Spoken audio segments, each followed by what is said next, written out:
Dr. Tatiana's Sex Guide to All Creation is a book I think you'll enjoy. In the preface, the author writes that she has asked many questions, one of which is why she became a sex expert. Quite simply, I decided to dedicate myself to sex when I realized nothing in life is more important, more interesting, or more troublesome. I second that. Sex can be incredible, and yes, troublesome. I'm going to catalog some of my books while I tell you a story that illustrates this. In the summer of 2006, I taught child and adolescent health issues, a course for teachers in training to pack in credits over the summer when they weren't also student teaching. This class was a 3-hour block every day for a month.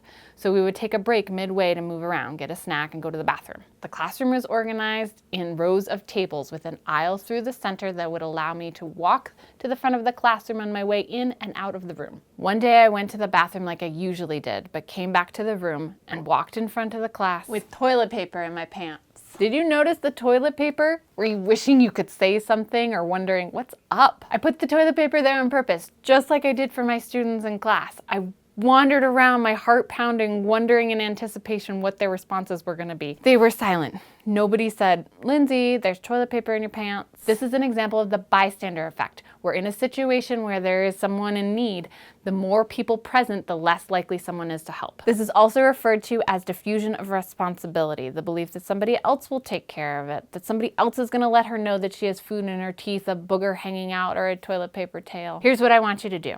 Write or type your answers to these questions. Just pause me, be honest with yourself, and then resume. When did you notice the toilet paper? What was your first thought? What would you do if you detected someone needing help? What gets in the way of you offering this help? And the cool thing is you can leave your responses in the comments and we can learn from each other. I've repeated this pseudo experiment multiple times, and from my experience, I've learned that some people don't even see the toilet paper. Those who do notice think that it's some sort of Lindsey shenanigans, or they don't even know what to think at all. Their first thought is, what is going on? You might be thinking, why didn't Nick edit this out? And then there's, of course, does that have feces on it? When they think about how they want to respond, the list usually includes walking up to me in front of the class and covertly removing the toilet paper without me knowing, or sending me a paper airplane note that alerts me to the toilet paper situation. They'll also want to signal non-verbally, or ask a brave friend to let me know.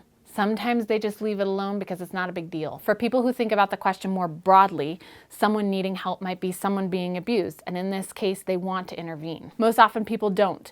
They step over the bleeding man on the sidewalk, they close their windows to the screaming woman.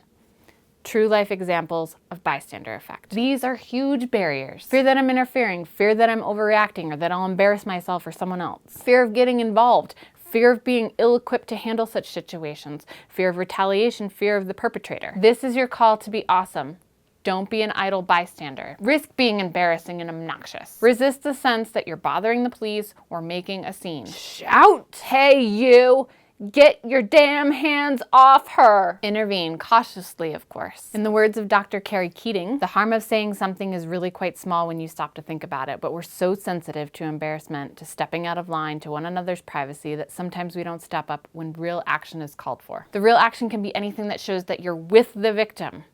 Anything. To the person you're concerned for. Want to use my phone? Let's get out of here. It really concerns me how you're being treated. Do you know anyone else here? My name's Lindsey.